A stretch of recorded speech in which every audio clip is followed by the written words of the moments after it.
Fala galera ligada no Calango Preto, segundo vídeo do dia, falei que não tinha nada.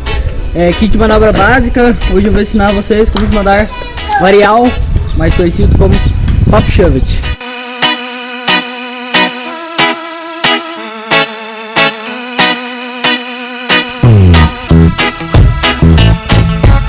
A base do meu Pop Shove It é o pé que não vai estar no teio.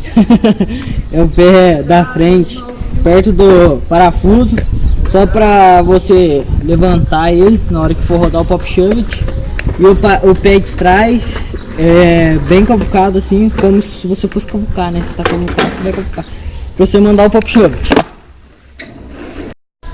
Um dos erros que pode estar acontecendo quando você vai começar a chutar seu Pop Shove It é você tá chutando ele muito forte e ele rodar um 360 pra lá, pra trás.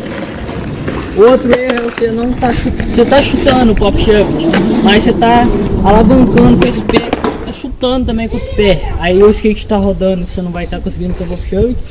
E no caso aqui, o Pop Shove It é o normal, é o Pop Shove It que o skate gira pra frente. Eita porra! E não e não o que o skate gira pra trás, frontside shove it. É o convencional, é o normal. E é só você ir tentando aí que você vai encaixar o Pop Shove It. Agora ele andando aí pra vocês terem uma noção. Ó, e esse aqui, tipo, se você quiser aumentar um pouco do Pop Shove It, eu tentei aumentar um pouquinho. Você deixa ele menos cavucado, você deixa ele mais cheio aqui, ó, tipo na base do olho, e arrasta. Que aí é o Pop Shove It. Esse aqui é o pop do Shove It.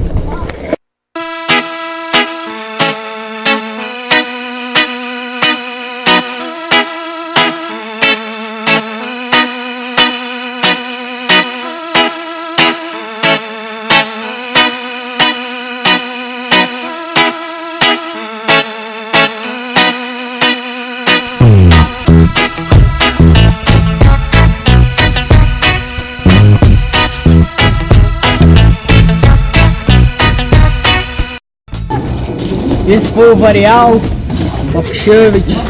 Dá o seu like lá, se inscreva no canal, curte a página do Facebook, mostra para os seus amigos e segue a gente aí que vai ter mais vídeo aí. Falou!